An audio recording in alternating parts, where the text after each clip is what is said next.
Welcome to the 30-Minute Hour. It's the personal development podcast for authors, entrepreneurs, and career professionals who are looking to level up and become unstoppable. I'm your host, Eric Twiggs, your procrastination prevention partner. Joining me as always, you know him as the super CEO, the business strategist extraordinaire, and all-around good guy, Ted Fells. Happy Monday. Happy Monday. Monday comes around fast, doesn't it? Man, Monday comes around faster than fast. Absolutely. So this is episode number 136 for those of you who are scoring at home of the 30-Minute Hour podcast. 136. I remember when. Absolutely. You know, it only seems like we've done 130 episodes. It doesn't seem like 136. No. Yeah. Not one over 130. Yeah, there you go. But no, it's and the studies show that the typical podcast will last 20 episodes, between 14 to 20. So I think it helps when you love what you do and you want to get the message out to the people. And our guest today is like an expert at getting the message out to people. We'll introduce him here shortly. And you really want to lean in to what he's going to share and his story and why you should really be looking at how you're getting your message out there. And understand, and maybe I should have warned Steve, Ted, but this is not your everyday podcast. No, Steve. We do it a little different, Steve. We do it a little different. Okay. Do a little different. We do things differently here on the 30-Minute Hour. You can catch us live on Facebook, LinkedIn, and YouTube. You can also listen to us on audio on Apple Podcast, Spotify, and all those places you like to get your podcasts. So definitely make sure that you share the show, because our goal is that you laugh, you learn, and that you ultimately level up. And again, if you feel like we've accomplished that for you, please make sure you share the show. Share the show. Please share the show. That's right. Don't keep Steve a secret. Because again, like I said, he's going to be sharing some worthwhile information. And don't forget about the What Now Movement Facebook group. Now, I was backstage briefly telling Steve the story about how we got on live Facebook. I was telling him how we were doing this from Ted's office, but we had to pivot because of the pandemic. And things have never been the same. This podcast has gone to a different level because we were forced to pivot. And that's really the spirit of the What Now movement. When you face a crisis or a challenge, instead of stopping and saying, I'm going to wait until things get back to normal, you have to pivot to get to that next level. You just have to keep moving forward. So that's the spirit of the What Now movement. And when you join the group, join the movement, you'll get content to inspire you to continue your move forward and make the necessary pivots. Today is Marketing Monday. So please make sure you go in and post your venture so that we can support and share. Ted? Yes, Eric. I've got something that's on my mind. Please share, Eric. I'm laughing because, like, you really sounded interested. You know, you were like, "Man, yes." Yeah, I mean, I've been waiting for this since last month. I'm just so excited about what you have to share. You were just unusually excited to hear what I had to say. All right. It's because I'm glad you're on the edge of your seat there. It's because I got on a sweater. Right. I do a little different sweater. Got the zip up sweater thing happening. Doing something different. I'm serious. Yeah, it's not your everyday podcast. All right. So today I want to talk about the key to multiplying your following. The key to multiplying your following. Now, I'm a creature of habit. You know, so when I'm traveling, I like to stay at the same national chain for the most part, wherever I go. This particular establishment is consistent, convenient. It's got a complimentary breakfast, so everything's good. And so part of my habit that drives my wife crazy is that I tend to keep the room keys after I check out of the hotel. It's just something that just drives my wife crazy. So I was traveling in late May, and I decided I would do this special experiment, Ted. That since I was staying at the same chain, and I had kept the key from a couple of months ago, I'm going to do an experiment. I want to see if the key is going to work at the new location, right? That's just a test I'm doing. So I asked my wake-up call. I put the bags in the car, and I did all that stuff I typically do out of habit. But then when I slid the key, that red light came on. I continued to slide like I always did in the past with no success. I kept trying to use the old key, and it wasn't getting me anywhere. But here's the takeaway. There's a reason I'm telling you that. You're going to get arrested. I'm going to get arrested? You're going to get arrested. But the good thing is I haven't shared this with anybody. You know, it's just our secret, right? It's just the three of us talking. So, you know, that's the good news.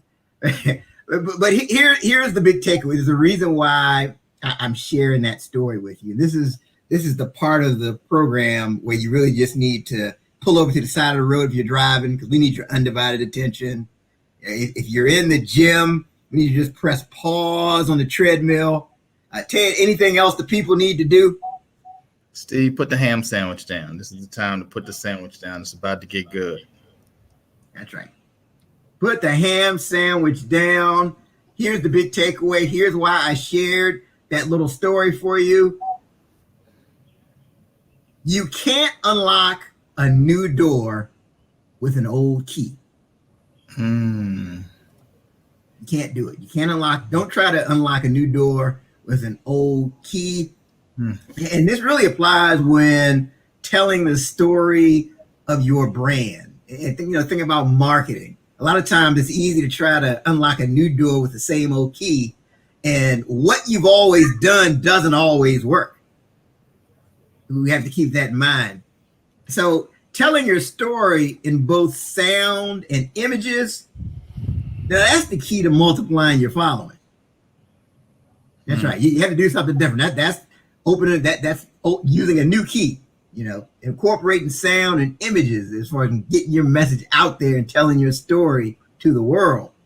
Now, it just so happens that our guest today, he owns a company that tells their clients story in sound and images. So this is the perfect opportunity. He's using a new key all the time, and he's taking the game to the next level. So we'll go ahead and bring him on. So he is the managing partner of the Lubetkin Media Companies and serves as news director of its news content division. In 2012, the Philadelphia Business Journal named him one of its social media stars for his successful work in producing audio and video podcasts. He's a co-author with Toronto-based podcasting pioneer Donna Papacosta of the book, The Business of Podcasting, How to Take Your Podcasting Passion from the Personal to the Professional. You need to get you a copy of that book. That's right. That's right. He appears frequently on podcasts and internet stream TV shows discussing the value of web-based audio and video content. His firm produces news, video content for several media outlets. So please join me in welcoming to the 30-Minute Hour podcast, Steve Lubetkin. Thanks very much, Eric. Ted, It's great to be with you. Welcome. Man, welcome to the show. It's an honor to have you on. This is a perfect example of how important it is to be on multiple platforms with your content if you're a podcaster. Video, audio, being on Facebook, hitting the social media channels, it's all part of the same package, and it's just another many, many different ways to leverage your content and make sure that the maximum number of people see it. So great job you're doing. Oh, thank you. Because one of the things is, people have different styles, I guess, as far as how they take in content. Like some people are visual. They really respond more to watching. Some people, they respond better to listening. So talk about that briefly from your experience and how critical that is to really getting your message out there. Well, increasingly people are looking at platforms like YouTube as a search engine, right? So in addition to searching the typical search engines like Google, they're also going to search on YouTube. And the search is usually to solve a problem. I'm laying awake at night, I have a problem, and I'm looking for a solution to that problem. So it could be as simple as how to do a home repair project. But if you're a business person, it could be my business is suffering because I don't know how to do something. I need to find an expert who can help me do that. And the more platforms your content is on, the better the chance is that you're going to come up in the solution list when they search for an answer to that problem. So it can be very important. The flip side of that is that there are times when one type of content is more appropriate than the other. We don't want people to be watching videos while they're driving. I tell people the story. I was with my wife one day on the New Jersey Turnpike, and I don't know how familiar you are with the New Jersey Turnpike, but at the northern end, as you're coming out of the Lincoln Tunnel from New York City and coming south on the Turnpike goes up on these very, very tall legs up into the air. Over the top of the Hudson County Meadowlands. It's kind of a marshy area. And my wife and I are driving home from an overnight trip to New York. And I said to her, you're not going to believe this. Look at the car next to us. There was a woman in the car was eating noodles with chopsticks while driving. I don't know how she was doing that. But Wow. so, you don't want people doing things like that, and certainly not watching video while they're driving. So audio podcasts are way more appropriate for the audience that you reach in the car. And that's why you sometimes hear, the conventional wisdom about podcasting, which is how long should your podcast be? About 20 to 23 minutes, because that's the length of the average commute. So it should be just the right length so that somebody starts it when they leave the house in the morning, and when they get to work, the podcast is finishing. What that doesn't take into account are complex topics where you need more than 20 minutes, and the fact that people can always push the pause button. It's not like a broadcast radio show where when you turn off the radio, it's gone. A podcast can be listened to in sections.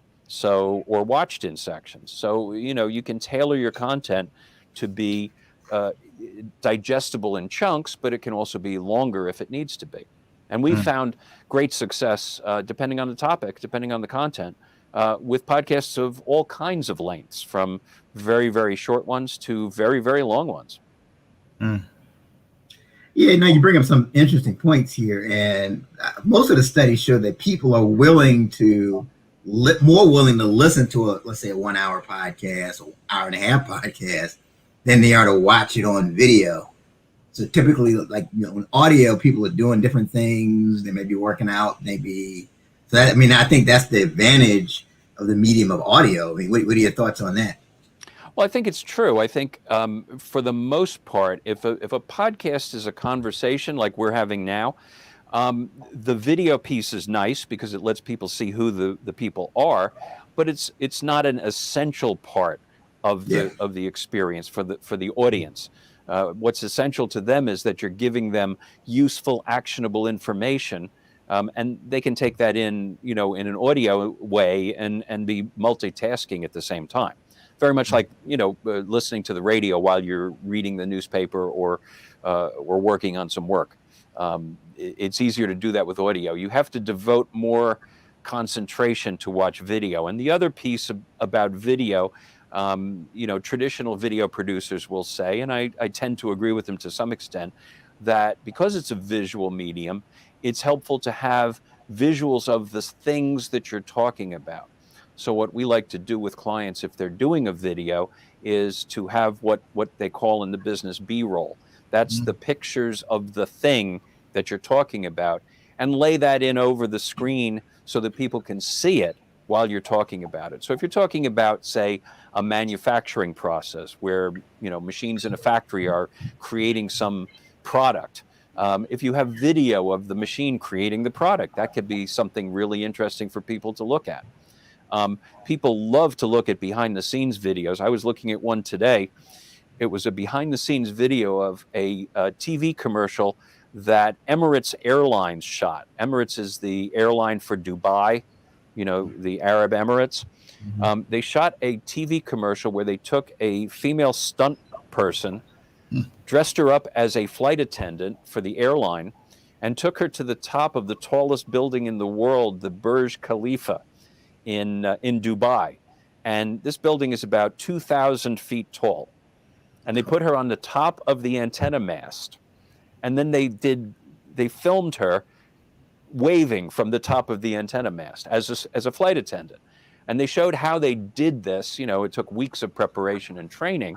And of course, she was wearing a safety harness that you couldn't see. But, it was really a captivating kind of video. So that kind of stuff can really grab your audience's interest and keep them engaged. And engagement is really what we're after, is to keep them watching or listening until you get to the end of the program. You don't want them leaving before the program's over.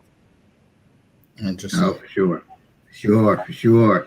Well, so before we get too far down this road, I do want to give people context. Let's roll back the clock a little bit. Let's go back to when you were an undergraduate, Monmouth College. What was your vision for your career at that time? Like, what was your game plan? Sure. So, as a teenager, I was bitten by the radio bug.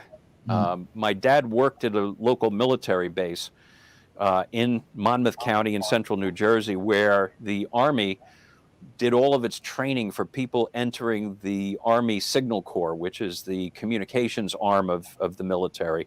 Yeah. And they taught all kinds of communications arts. They trained instructors. They trained people who ran radar units. They trained people who climbed telegraph poles and strung wire.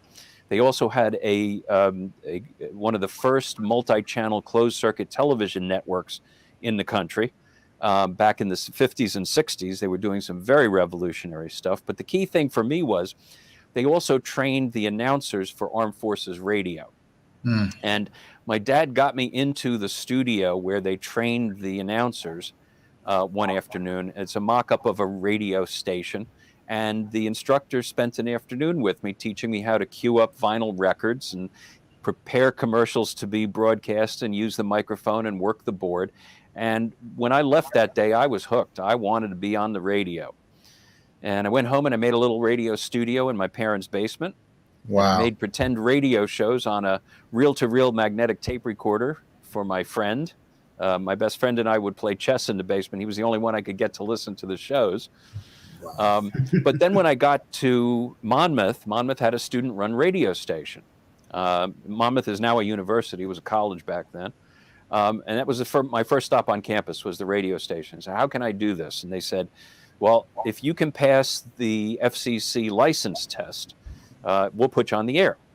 And that was it. And I studied for the test. I got my license, and they put me on the air. And I couldn't have been happier. I had a radio show, and I was a DJ. And I thought that's what I was going to do for a living. And, the economics of radio and journalism haven't changed much since the 1970s. You can either be on the radio or you can buy groceries, but you can't do both. It is not a profession that pays terrifically well. And if you're going to go into it, you're going to spend many, many years wandering around the country, working at tiny little radio stations where, hardly anybody listens. And so I ended up pivoting into a career in public relations, corporate communications, and always kept my foot out in the radio world, trying to do things. As a PR person, you're dealing with the news media. So, if I had an opportunity to give the news media some content in audio form, I would give them recordings of the things that we were promoting, and sometimes it would get used. And there wasn't really an effective way to do it until the internet came along. We were still, producing audio recordings on recording tape with a little cassette recorder. Once the internet came along and digital recording became possible or more feasible, it became a lot easier to deliver that content to people more efficiently. And so what happened was, after spending about 30 years in corporate PR jobs, I found myself on the outside looking in. Corporate mergers took place, changes took place, and I ended up being let go after being with the company for a few years. And I knew I was going to do something different. I knew I was going to do some kind of consulting thing at that point. And it was really my wife who happened to hear back in 2005 one of the very early features about podcasting on National Public Radio. And she said, with your radio background, you should be looking at this podcasting thing. And I did. And I said, oh, my God. I said, go back to my parents' basement and the pretend radio shows I was making. It's the same thing. It's pretend radio shows. Let me start seeing if I can do this. But the key for me was, because I had the business background at that point, corporations are not going to want a podcast that doesn't sound professional. And so the first thing I needed to do was learn the digital skills, recording and editing and production. But then, to educate the clients about the importance of it sounding good, of editing to make it sound tight and crisp, and organizing it in a rational way, some script writing to make sure that it makes sense to people and it explains things to people. And pretty soon we were on our way. We started doing audio podcasts with clients in early 2005. And within a couple of years, the audio clients were starting to ask for video. And so we started gearing up to do the same thing with video. And pretty soon that took off pretty well. And we've been doing audio and video ever since. It wasn't, that wasn't what I was thinking at the time back at Monmouth, but it seems to have worked out pretty nicely. Sure. It's interesting. I've just been kind of watching your kind of whole video setup. I mean, just the way it looks. And I'm like looking at my wall and stuff. I'm looking at you. It's looking like Nightline over there, right? It's got all the different little sets behind you. It's just, the look is just, it is really believable, right? It feels like I'm watching CNN or something like that. So how important is that to get that, that type of look together? Well, we obviously have, we're using some green screen tricks that other people use as well. The difference here is I am using studio lighting, and I am using a true green screen behind me. Many people are familiar with the green screen effect in Zoom, which you can put yourself on a background, but it's not a perfect green screen background because you're not using a green screen. We're using an actual green screen, and we're also using an animated background. So the animation in the background adds a little level of believability to the whole thing. But in fact, I am sitting in a reasonably sophisticated, I won't say that it's, world class, but it's a reasonably sophisticated TV studio. I can show you what it looks like when we're, I don't know if you can see this. Oh, wow. This is I don't know if it's coming through to you because I'm not seeing it on the screen myself. Oh, there it is. Okay. So that's just a composite photo showing the master control room and the interview studio. And we built this in my basement in my house I'm going to say 5 or 6 years ago. My son-in-law is a commercial contractor, and I said to him, I need a space that I can use with clients where I can bring them in and do TV shows and do radio shows and podcasts. What should I do with this space? And he said, we really need to gut it and start from scratch. And we worked together and designed a working TV studio into the space that I have. I have a nice soundproof master control room where I'm sitting now, and we have a reasonably soundproofed studio with the green screen wall so we can put people into different backgrounds. And we can do some really nice work here. Now, just like for you guys, when the pandemic hit, you had to go completely virtual. We had to go completely virtual when the pandemic hit. We weren't having people into the studio. We started doing all of our work remotely, and that meant both audio and video. Now, audio is fairly easy to do. There are a lot of tools that you can use, and increasingly there are now better tools like the ones that you're using for doing remote video. We had a need for something a little bit more sophisticated because some of our clients were asking us to produce what, for all intents and purposes, are TV shows, very much like the talk shows you might see on CNN. One of our clients is NJ Spotlight News, which is a news content producer owned by the PBS affiliate in New York and New Jersey. And it started its life as a website and then was acquired by the PBS affiliate, but they continue to produce a somewhat separate news program, news feed and news content, and that included a number of live in-person events that had to go remote during the pandemic. And we worked with them. We were using some broadcast switching software that has the professional tools. That's why I can put the things on the screen that I'm putting on, in the background and all of that. So we can do as many as 8 people coming in remotely into the studio and then switching them out to the audience, either in multiples, with the boxes, just like Jake Tapper would do, or having one person on screen at a time. So we can do those really cool productions and do it right from the master control room here. And we've started going back to some in-person events. We're doing some in-person live stream events for some clients, but again, it all depends on the COVID restrictions that are in place on any given day. Wow. Yeah, so you do have the professional films. Like Tay, were you about to say something?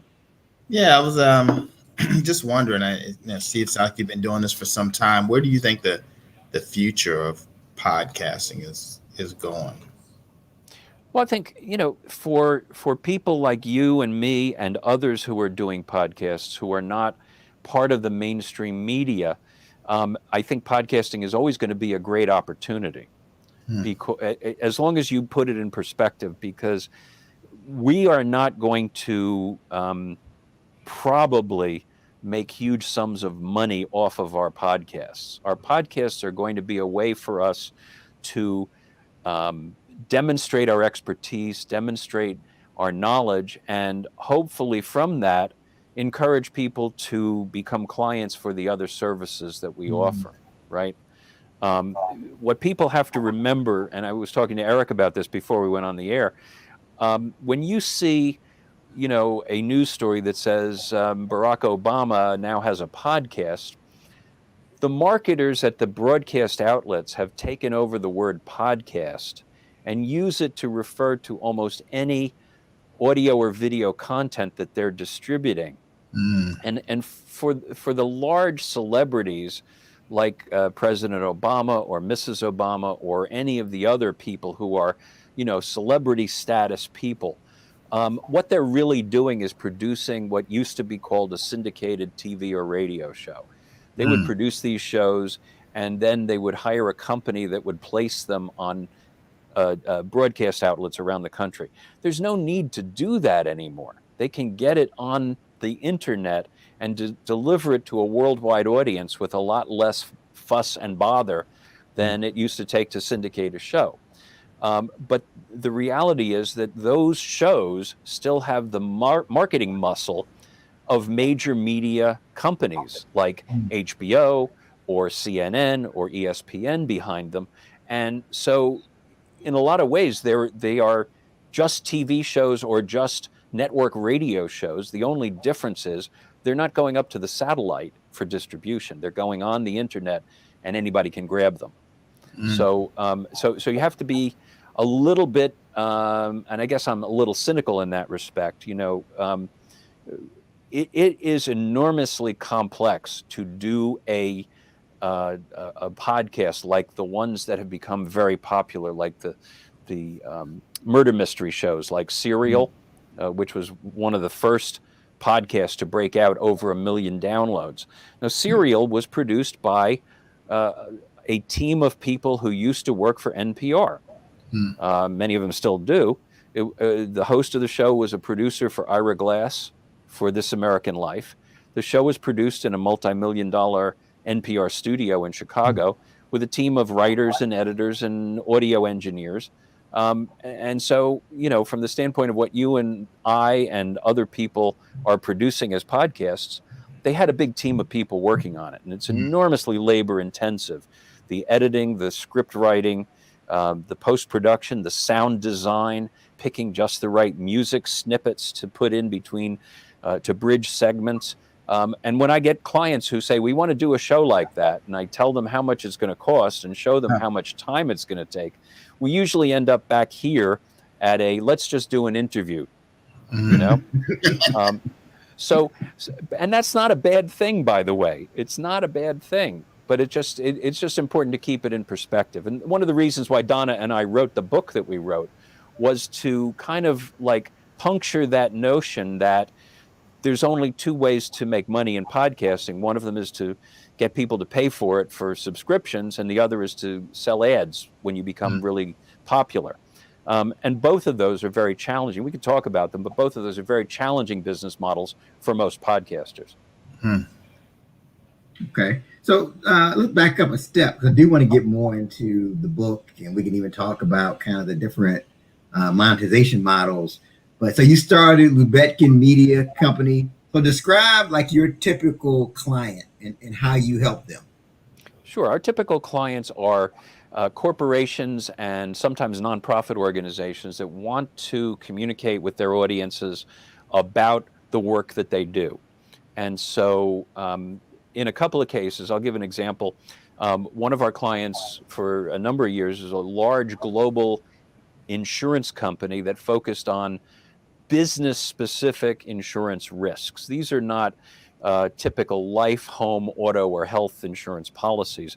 These are insurance policies covering things like environmental liability or the board of directors and officers insurance. They even had we did a podcast on kidnap and extortion insurance because companies often are the subject of extortion. Companies that have a global presence, if they have employees who go overseas to some risky areas, there's a possibility that someone might get kidnapped. And so that kind of insurance is important. But what they're doing in these podcasts is not actually doing a commercial for the insurance. It's not like watching the commercials on TV for Geico or for Progressive, where they have funny characters, or they're talking about how happy their claims agents are or how, low their premiums are. They're actually giving people actionable information about business risks that they might face. So, for example, this company did a series of podcasts on cyber liability when cyber was almost unknown as an exposure that companies might face. The idea that someone might breach your networks and steal your data or corrupt your data. We hear every day now about ransomware attacks where they encrypt your network so that you can't get to your data, and they want you to pay them a ransom, which is typically in Bitcoin or going to Walmart and buying a bunch of Apple prepaid cards. So what these podcasts did was tell people, the business risk managers who deal with these risks, here are the things you have to look for. Here are the best practices you have to take into account. Here are the things you need to do to secure your network. And oh, by the way, part of that package is getting the right insurance to cover you if there is a breach, because there are other things you have to do in addition to protecting your network that will cost you money, and having that insurance will help you with those costs. And what was interesting about that is the product manager who sells the cyber liability insurance, he was on the phone with people who were asking him about the insurance every day. And when he had the series of podcasts, and they also built out a landing page on their website that had brochures and white papers and other information about the insurance that people could download, he could say to them, here's a page, go here, listen to the podcast, download the white papers, and then let me know if you have any questions. And they got about 13,000 downloads of the podcast. Now, in the world of podcasting where you're looking at advertising models, that's not a huge number. But the universe of people who need this particular type of insurance is pretty small. And so getting 13,000 downloads is a big win for them, because if you think about it, a 30-minute podcast, that's 13,000 half-hour phone conversations the product manager didn't have to have. Wow. That's a lot of his time. And that's a big value for the company, because those people who listen to that podcast now come back and say, I understand the issue. Now I'm ready to talk to you. And so it helps to set the table for them to become a deeper, to build a deeper relationship with that client, to get them in as a client for that particular policy. So that's one example. And there are other examples that are similar. Again, it's about demonstrating your expertise in a topic. And that's what most of our clients are looking to do, is to demonstrate that they have expertise and in some way move the needle for the audience on their behavior, whether it's to, engage them on insurance or engage with them if it's a healthcare provider who's interviewing their medical experts about some healthcare topic, to get people to come in and get checked up, healthcare, preventative medicine, that kind of thing. It's really about educating people and getting them to feel comfortable with you as an expert who can help them. That's great. And then, so let's talk about the book now. The Business of Podcasting. So who is the target audience and for that book? And then what are some things they're going to get? Well, that's a great question, because I was having trouble early on, and it turns out Donna was having the same trouble. We met a number of years ago. We went to a social media conference in California, and we had known each other on and off through the communications profession for years, but never met. And so we got to meet at this conference. And then a couple of years after the conference, she contacted me and said, I've got this idea for a book, and I think we should write it together. And when she told me the idea, I said, this is perfect, because one of the things I thought, I had met a lot of podcasters, and as my business was growing, I found myself on at least one occasion having clients asking me to double book myself. I had a client who said, I need you to go Tuesday morning at 10 o'clock to Philadelphia to record a podcast. And then someone else called and said, I need you to go Tuesday morning to North Jersey and record a podcast. And I was like, okay, how do I do this? Let me reach out to one of my podcaster friends and see if they could do it.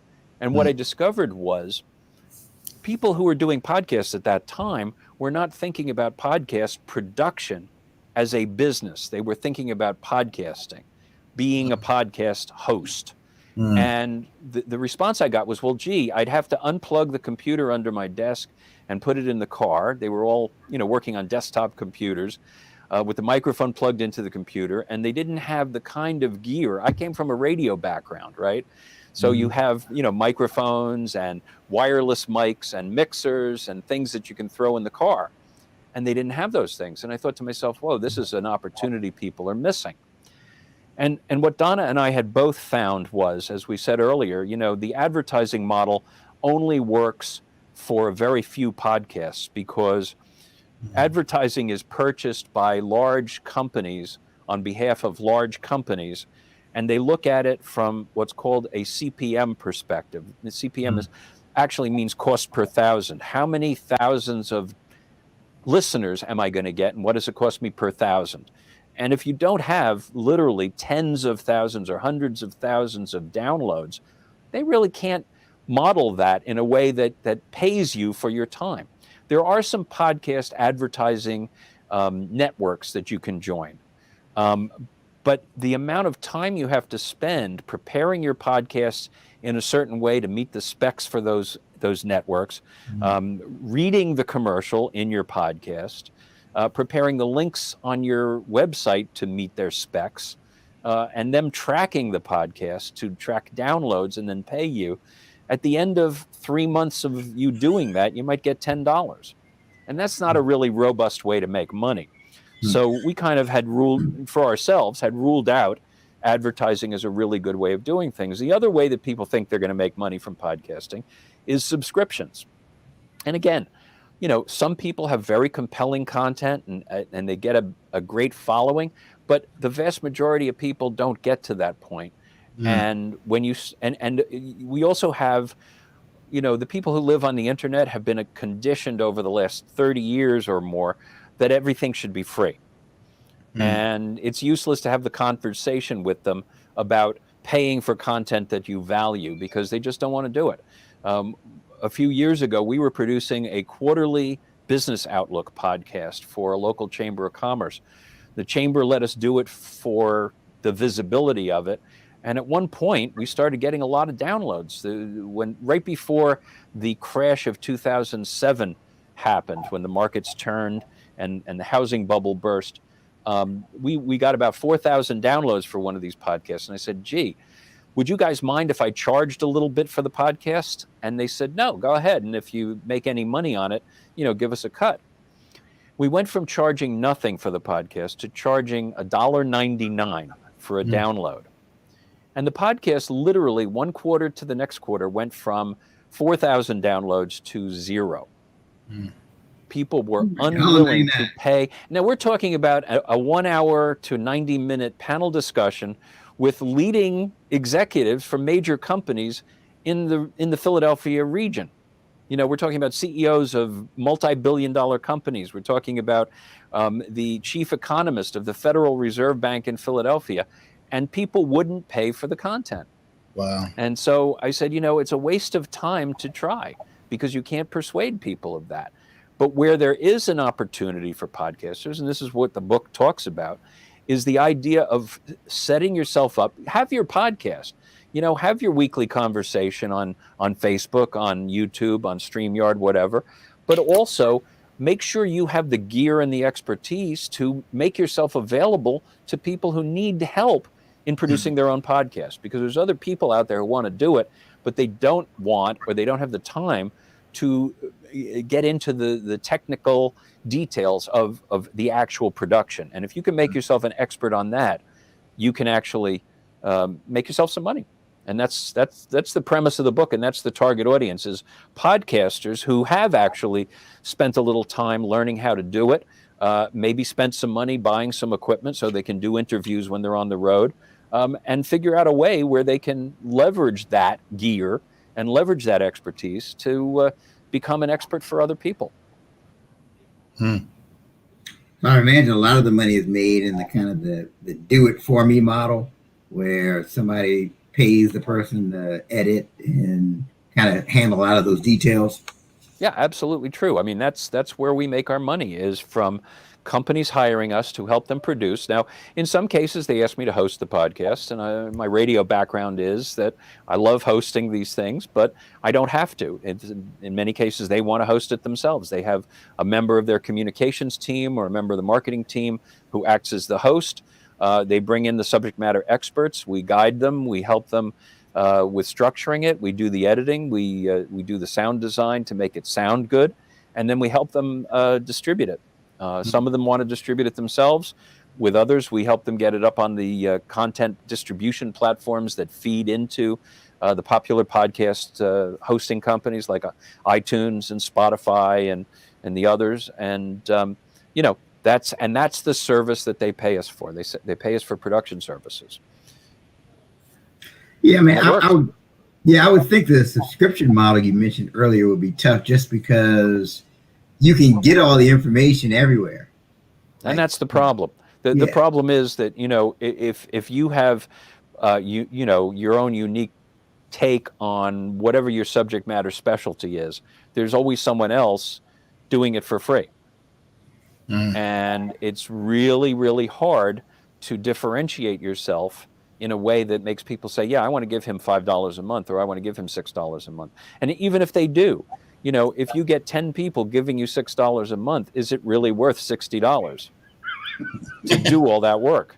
You're better off getting a job as a greeter at Walmart. Yeah. Or working in an Amazon warehouse. I hate to say it. That's not a business model that's going to sustain you. When I went to do this, I needed a business model that would sustain me as a job. And what you have to do is provide people with services.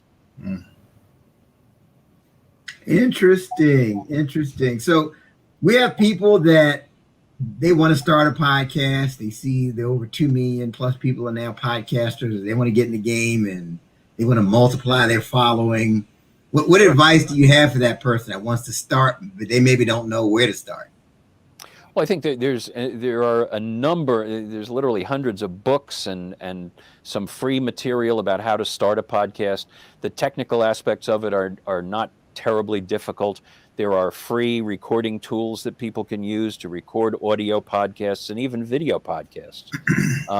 And it's really just a matter of, push the button, go do it, figure out what your topic is, try and have a little organization to it. It helps to make notes about what you want to talk about. It helps to have a passion, and you just experiment. It's the nice thing about it is it's kind of an open field. The barriers to entry are much lower than they used to be. You used to need a lot more equipment to do a video broadcast that people could see around the world than you do now. I mean, look at us. We're on Facebook now, and people can be watching this literally from anywhere in the world. And, it used to be that if you were lucky, you could get a TV or radio show on a local TV or radio station, and maybe be heard 10 miles away from where the station was. Yeah. And now, you can have people watching and listening in foreign countries. We did some podcasts early on for a trade organization in the printing industry. And as I was looking at the download numbers, I noticed we were getting a fairly significant, it was not a large number, but a significant number of downloads from China. And I said to the experts, at the trade association, well, are we getting these because people in China are maybe using them to practice, listening to English language podcasts? And they said, no, actually, they knew from their own, industry, there are some very, very large printing shops throughout China. And the idea of getting knowledge and expertise about running efficient printing plants was valuable to them. So they were taking advantage of the expertise of these American printing experts in how to make their printing plants more efficient. So you never know when you're going to reach someone in a distant place with useful information for them and make a friend. Yeah, it's interesting. I remember at first when we started to really feel like we were getting traction with the show, somebody from Australia would reach out and be like, oh my goodness, somebody from Australia just emailed me saying they like the show. Cool, right? That's where great. Now it's almost because of this medium, it's like it's a regular thing. It's like, oh, somebody from Australia. Oh, okay, yeah. And the thing that's really good about it is, if you're good at it and you have a good piece of content and a good way of delivering it, you get a passionate audience. You may not get millions of people, but you'll have a real passionate audience, and they'll be your fans, and they'll be excited to see you and hear what you have to say, and they'll tell their friends about it. And that's how podcasting grows. It's really the constant effort of promoting it on social media and making sure you make friends with your audience and interact with them and get them to be your salespeople. Get them out. I have a friend who's a sales culture expert, and he says everyone is in sales. And if you get your audience to be your virtual sales force, you're golden. I mean, they'll go out and tell people about it, and more people will discover you, and that's how it grows. So I say, for people who are thinking about starting it, don't think too long. Just go do it. That's interesting that you said that about the podcast. You said just go do it, and that kind of goes back to kind of how Eric and I started. We just knew we wanted to. We've told this story on numerous occasions where we just knew we wanted to do something together and just didn't know what it was. And then, one day we were talking to a friend that had done podcasting. He was like, you ought to do a podcast. So we were just like, okay, next Monday. As Eric mentioned, they're coming out to the office and recording and putting it out there. And, off we were going, And the more you do it, the more ideas you'll get about how to do it different, how to do it better, what guests to have, how to demonstrate the principles that you're trying to promote to people. It's a lifestyle almost, Oh, for sure. And you hit on something when you said get your audience to be your salespeople. And that's, the theme of this show is, the key to multiplying your following. That's definitely a way to do it, is when your people are sharing it with other people. That's how the word gets out there. That's exactly right.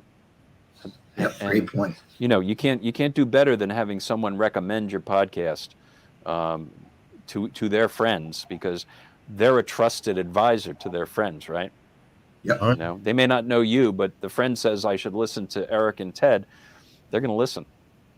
It's interesting also with podcasting.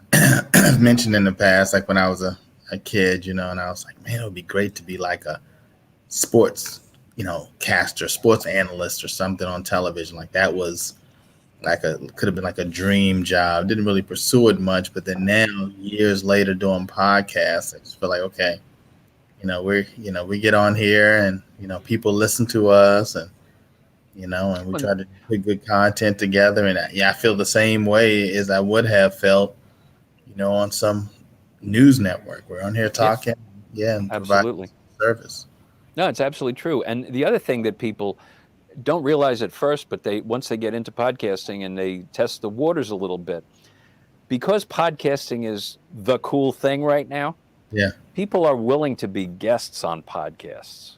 And it's easier than you might think to get people to be on the podcast, particularly if they've written a book. Yeah. Or if they have something, some other thing to promote, they're happy to do it. And, sports people, sports figures appear on podcasts all the time. News people appear. We produce a weekly TV show and podcast for a rabbi, a Jewish clergyman, where he talks to people who are experts in various fields related to aging. And he's had some amazing nationally known experts on the show, and we get them as guests with a very minimum of effort. It's really, that's something that, is exciting to a lot of podcasters. When you get there, you reach out to your sports hero or to someone that you admire and ask them to be a guest, and they say yes. That's so interesting. That's so I remember when we first started, it's the first several episodes where we were interviewing people we knew. Sure. Like it was either, someone that we knew started a business, someone's into real estate, started some type of consulting company. That's a great way to start. And every week, Eric and I'll be, okay, do you got somebody for next week? Well, I think, Sue, who's doing this, I think we can get her on. And then it starts getting close to the day and we're like, I don't know. Who do you have? Right. And that was the early days. And then, as Eric mentioned, once the pandemic hit and we went to this, this kind of StreamYard Zoom platform, and it seemed like we were getting, people were just coming from all over to say they want to be on our show. Yeah. So it's just really kind of cool to see how it's evolved from a point of us having to look for guests or just saying, hey man, can you be on our show? I was just on your show last month. That's great. Again? Yeah, we want our guests to see what you've been doing for the past 30 days. But now, it's like every day, someone's reaching out and people want to come on, and then you just kind of expands the network and they want us to be on their show, and it's just that's how it works. And for people just starting out, don't be discouraged. Yeah. Just keep at it. Yeah, because early on, Steve, I was asking my family. I was going to my family all the time, sending them the link every week. First couple shows they came on, then Steve, they just started ignoring my link. So we had to go out and find some other people. We had to find some other people, Steve. They had stuff to do. They're like, Ted, I'm not gonna let you type every Monday. Well, then you tell them, you don't have to listen on Monday. We record it. Here's the link to listen to the recorded show. That's right. Now, but I would say if you're watching us or listening to us and you're on the fence about starting a podcast, I would say get off the fence. It's a tremendous opportunity to multiply your following and share your expertise and really establish your credibility within your niche and be interacting with influencers from around the world. Ted and I, we always had this thing. So we say, oh yeah, we got this guest this week, and oh, is he local? Maybe he can stop by the office, right? But now we can't say that, No. Because now the person could be in England or Singapore or somewhere else around the world. And I would say, the other thing I would say too is people need to remember that if they have a website to promote their business or their services, having a podcast and having a TV show on the website helps that website gain visibility. Yes. Because, the great God Google gives extra points, extra credit to websites that have what they call rich media content. Yes. So audio or video or a lot of pictures. That's a great point. And if it changes frequently, as it would if you have a podcast and you're putting up new episodes every whatever, that helps. That helps make you visible in that search when people are looking for solutions to the problems that you can solve. For sure. So we're now at the time of the show. Ted, were you about to say something? Yeah, I was thinking, Steve, and we may have touched on this. So how does one know I should be a podcaster? Good question. Oh, wow. You know, I think like anything that you do, you have to have a passion. Mm-hmm. My passion has been, to produce great radio, great content that people want to listen to. Mm-hmm. It's not about necessarily me hearing my voice on the podcast, although I do like that. I do a daily radio newscast for a friend who has an internet streaming radio show, and I do get a kick out of listening to his radio show and hearing my newscast. But the goal for me is, to help people convey information. I guess, I'm a communications professional. I want to help them do it in a way that's particularly useful. And it's more than just, the written word. It's the spoken word. It's the visual, helping them reach those audiences. And if you have a passion about a topic, podcasting can be a way to explore that passion as well. Lots of people there are people who are passionate about grammar. Some of the grammar podcasts are among the most popular, believe it or not. Wow. History podcasts have a huge following. True crime is like overdone, I think. There are like literally hundreds of thousands of true crime podcasts. Wow. So, maybe explore something else because you're going to be lost in an ocean there. But whatever you have a passion for, if you want to, share it with people, I mean, this is a great way to do it. Wow. Thank you for that. Sure. Yeah, I'm noticing a trend too. Some of the geography-based podcasts do well. Like they'll, shows about being from Philly, and because people it is niched and it kind of attracts a lot of people. It'll start locally and then it'll spread because people are looking for new and different, particularly now in the pandemic times where people are limited in where they can go and who they can see. They're looking for all kinds of different experiences. We're all, cooking recipes that we never cooked before, looking for spices that we never used before, learning about cultures that we didn't know about before. And so anything that you might seem very narrow or very, local, very hyper local, people are interested in. So I wouldn't rule that out at all. Yep. Wow. All right. It is now time to go around the horn. This is the part of the show where we each leave that closing thought that can help people to become unstoppable. So, Steve, you're the guest of honor. We'll start with you. Like what is that one closing thought that you want to leave the people with? Well, I think, and we talked about this, Eric, before we went on the air, and that is, today you don't have to wait for permission to be unstoppable, right? If you want to be a documentary videographer, go get your camera and push record, right?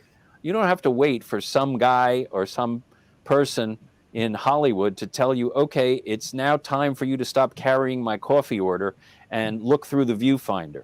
You can just go out and do it and learn from your mistakes. And you're going to make mistakes. If you don't make mistakes, you're not learning, you're not growing. But my goodness, the barriers to entry are so low. You can get video cameras you can use your iPhone to make a video and make good quality ones and learn how to make good quality ones. So, if it's the thing that you want to do, just go ahead and do it and keep learning and keep trying. Wow. Oh, that's great. Great advice. Hopefully everybody leaned into that. Thank you. Great. Great insight. Ted? Yeah, I just think that what podcasting can do for you is just, you can be that subject matter expert in whatever it is that you want to talk about, right? I mean, whether it's your experience in being successful in it or not successful in it or whatever. I mean, you can get out and you can share it, and and I think whether you have one follower or 100,000. I mean, if there's someone can get some value from what you're sharing. I think that there's definitely there's room for more people to do podcasting, because I never would have thought 5 years ago, 3 years ago, whatever, that I'd be doing this. And now it's to a point where it's like I couldn't imagine not doing it. And now you guys are international stars, literally. We're international stars. I mean, you got Australia, man. Steve is tough. It's tough out here. Trying to fit them. All the paparazzi and everything is just, man. I'm telling you, man. Send them the link, Eric. Just send them the link. Send them the link. That's it. Make sure they're watching. No, but it's it's amazing. One other thing, we had some pretty young folks on last week that joined our show that I guess kind of started a small kind of nonprofit, just kind of real positive kind of content. And I'll tell you, Steve, they came on and it was just crazy how many people were just kind of logging in and commenting. I was like, man, we're like, can you guys come on every week? Come on every week, and it was just, yeah, it's good stuff. So again, thanks again. You bet. Yeah, for sure. And my closing thought, it just has to do with these times that we're in now. You mentioned the barriers for entry. I mean, I look at it as far as even, writing a book. Times past, you literally had to wait for a publisher. You had to send it in. You had to hope that the publisher accepted. And then now he says the publisher says you're an author, so now you're an author, right? But it's different times. Whether it's writing a book, whether it's starting a business, whether it's launching a podcast, you don't have to wait. Yeah, that's exactly right. You can literally get out there and just make it happen. And you can't even use, I don't know how to do it, as an excuse. No, you right? can't. You can't. There's a podcast about that. There's a podcast about it. You can literally go on YouTube. I remember I was talking to my sister-in-law who does these great YouTube videos. I mean, the production looks like a professional, high-grade quality. I'm like, man, how do you do that? Oh, she says, I just went on YouTube. Yeah. I just typed it in YouTube. I found the answer, and I just did what they said. Wow. So that's just the potential that's out there. So I would just encourage anybody to start the podcast, do the things to put yourself out there so that you can multiply your following and really take your brand and your business to the next level. Absolutely. And this has been an awesome episode of the 30-Minute Hour Podcast. We certainly want to thank Steve Lubetkin for sharing all the things he shared and all those nuggets. So, Steve, what is the best way that people can connect with you? People can email me. I don't know. I guess I can't see it on the screen. My email address is steve@lmediacos.com, lmediacos.com. That's a story for another podcast. And our website is beingthemedia.com. Beingthemedia.com. Definitely make sure you connect with him. Make sure you get his book. What's the best place for people to pick up your book? Well, it's available on Amazon, on the Amazon Kindle, and as a trade paperback on Amazon. You can also go to my website at beingthemedia.com, and we have a link there where you can purchase a copy. And if you buy a hard copy on the website, we'll even autograph it for you. That's great. All right. And so this next thing I'm about to say was inspired. I heard this great statement one time where it was said that you should get your audience to be your salespeople. I heard that somewhere. So I'm going to go ahead and encourage you to be our salespeople. Don't forget to share the show. Share the show. Share the show. Share the show. That's good. There you go. Hashtag share the show. Yeah, that's it. Hopefully you got value. Our goal is to make you laugh, learn, and ultimately help you to level up. So if you feel like we've accomplished those things, please spread the message. Well, again, thank you to Steve for being our guest and sharing everything that you shared. We thank you for watching us. And until next time, have a great one.